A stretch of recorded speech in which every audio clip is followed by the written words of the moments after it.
Bismillahirrahmanirrahim. Assalamualaikum warahmatullahi wabarakatuh. Selamat pagi teman-teman semua. Perkenalkan, nama saya Putri Rindiani, mahasiswi semester 3 Bimbingan dan Konseling Islam, Fakultas Usuluddin Adat dan Dakwah, Universitas Islam Sultan Haji Muhammad Idris Samarinda. Di video kali ini, saya akan membawakan materi tentang pengaruh keturunan terhadap perkembangan di mata kuliah Psikologi Perkembangan yang diampu oleh Bapak Muhammad Hasan Abdillah, MPSI. Baik teman-teman, sebelum kita masuk ke pembahasan, kita akan membahas poin-poin terlebih dahulu. Nah, di sini ada 4 poin, yaitu poin pertama, perbedaan antara pengaruh dan perkembangan. Dan poin kedua, ada pengertian pengaruh keturunan terhadap perkembangan. Poin ketiga, ada asas yang diturunkan oleh orang tua kepada keturunan atau ke anak. Dan poin keempat, ada faktor-faktor yang mempengaruhi perkembangan. Oke, masuk ke poin pertama, yaitu apa perbedaan pertumbuhan dan perkembangan. Pertumbuhan atau growth adalah perubahan karakter fisik yang membuat tubuh anak bertambah besar secara kasat mata. Contohnya seperti perubahan tinggi badan, terus berat badan, ukuran lingkaran kepala, ukuran lingkaran lengan, atau pinggang yang dapat diukur atau dipantau dengan alat ukur tertentu.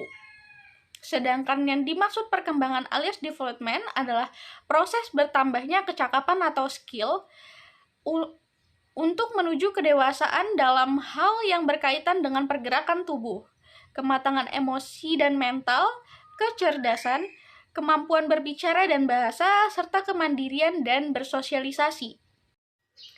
Oke, kita masuk ke poin kedua, yaitu pengaruh keturunan terhadap perkembangan. Nah, salah satu faktor yang mempengaruhi terhadap perkembangan individu adalah faktor keturunan yang merupakan pembawaan sejak lahir atau berdasarkan keturunannya, seperti konstitusi dan struktur fisik, kecakapan potensial atau bakat dan kecerdasan. Seberapa kuat pengaruh keturunan sangat bergantung pada besarnya kualitas gen yang dimiliki oleh orang tuanya, baik ayah ataupun ibu. Faktor keturunan memegang peran penting bagi perilaku dan pribadi individu. Oke, kita masuk ke poin ketiga, yaitu asas yang diturunkan oleh orang tua ke anak. Ada 5 asas di sini, saya akan membahas satu persatu, yaitu asas reproduksi. Menurut asas ini, bahwa kecakapan atau achievement dari masing-masing ayah atau ibu tidak dapat diturunkan kepada anak-anaknya. Sifat-sifat atau ciri-ciri perilaku yang diturunkan oleh orang tua kepada anaknya hanyalah bersifat reproduksi, yaitu memunculkan kembali mengenai apa yang sudah ada pada hasil perpaduan benih saja, dan bukan didasarkan pada perilaku orang tua yang diperoleh melalui hasil belajar atau hasil berinteraksi dengan lingkungannya. Oke, poin yang kedua itu asas variasi. Nah, bahwa penurunan sifat pembawaan dari orang tua kepada anak-anaknya akan bervariasi, baik mengenai kuantitas maupun kualitasnya. Hal ini disebabkan karena pada waktu terjadinya pembuahan, komposisi gen berbeda-beda, baik yang berasal dari ayah maupun dari ibu. Oleh karena itu, akan didapati beberapa perbedaan sifat dan ciri-ciri perilaku individu dari orang yang bersaudara. Walaupun berasal dari ayah dan ibu yang sama, sehingga mungkin saja contohnya kakaknya lebih menyerupai sifat dari ayahnya, sedangkan adiknya lebih banyak menyerupai sifat dan ciri-ciri perilaku ibunya. Begitupun sebaliknya, bisa saja. Oke, poin ketiga ada asas regresi filial.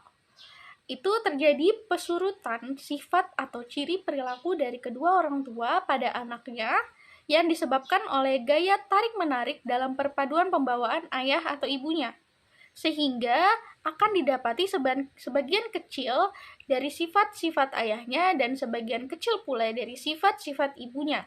Sedangkan perbandingan mana yang lebih besar antara sifat-sifat ayah dan sifat ibunya ini sangat tergantung kepada daya kekuatan tarik-menarik dari pada masing-masing sifat keturunan tersebut. Oke, poin keempat ada asas jenis menyilang. Nah, menurut asas ini bahwa apa yang diturunkan oleh masing-masing orang tua kepada anaknya mempunyai sasaran menyilang jenis. Seseorang anak perempuan akan lebih banyak memiliki sifat-sifat dan tingkah laku ayahnya. Nah, sebaliknya, sedangkan bagi anak laki-laki akan lebih banyak memiliki sifat pada ibunya. Masuk poin kelima yaitu asas konformitas. Berdasarkan asas konformitas ini bahwa seorang anak akan lebih banyak memiliki sifat dan ciri-ciri tingkah laku yang diturunkan oleh kelompok rasnya atau suku bangsanya. Misalnya, orang Eropa akan menyerupai sifat-sifat dan ciri-ciri tingkah laku seperti orang-orang Eropa lainnya dibandingkan dengan orang Asia. Nah, asas-asas di atas hanya sekedar gambaran untuk memahami kemungkinan-kemungkinan tentang apa yang diwariskan oleh dari orang tua terhadap anaknya dan tidak bersifat mutlak. Oke, kita masuk ke pembahasan yang keempat, yaitu faktor-faktor yang mempengaruhi perkembangan. Di sini ada 3 faktor. Yang faktor pertama adalah kecakupan gizi dan pola makan. Nah, selain genetik, nutrisi adalah fondasi paling besar, paling mendasar yang menentukan pertumbuhan dan perkembangan anak. Ketika anak bertumbuh kembang sesuai dengan umurnya, ini dianggap sebagai pertanda asupan nutrisi memadai dan juga kesehatan yang baik. Kenapa? Karena nutrisi yang cukup diperlukan untuk pembentukan otak yang optimal, sehingga anak akan memiliki landasan yang kuat untuk mengembangkan keterampilan kognitif, motorik, dan sosio-emosional sepanjang masa kanak-kanak sehingga dewasa nanti. Jadi, selama masa kanak-kanak, kekurangan gizi juga dapat menyebabkan anak-anak memiliki energi dan minat belajar yang lebih rendah, yang berdampak negatif pada perkembangan kognitif dan kinerja akademik si kecil. Nutrisi yang cukup juga merupakan salah satu faktor penting yang mempengaruhi pertumbuhan dan kekebalan tubuh anak. Maka, anak-anak yang tidak mendapatkan cukup nutrisi beresiko mengalami pertumbuhan yang terhambat. Sebagai contoh, kekurangan protein dan kalsium bisa membatasi pertumbuhan tinggi dan berat badan.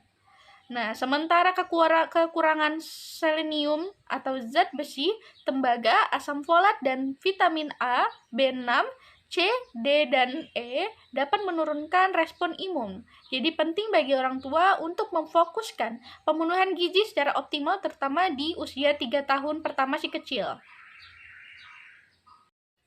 Oke, kita akan masuk poin kedua yaitu pola asuh orang tua. Nah, pola asuh yang meliputi segala proses interaksi dan bentuk komunikasi antara orang tua dan anak ikut berkontribusi menjadi faktor yang mempengaruhi pertumbuhan dan perkembangan anak dari sisi fisik, kognitif, hingga mental. Ini karena orang tua adalah salah satu sosok yang paling penting dalam kehidupan awal anak-anak. Sejak lahir, anak-anak bergantung pada orang tua untuk mendapatkan perawatan dan pengasuhan yang mereka butuhkan agar bisa tumbuh besar dengan baik juga sehat. Dengan orang tua yang sportif, seorang anak bisa tumbuh menjadi pribadi yang mandiri, terampil, dan tangguh. Selain itu, hubungan harmonis antara ibu dan ayah di rumah bisa juga mempengaruhi emosional anak menjadi lebih baik. Poin ketiga adalah lingkungan tempat tinggal anak. Nah, lingkungan sekitar anak juga menjadi faktor yang ikut mempengaruhi pertumbuhan dan perkembangannya di usia dini.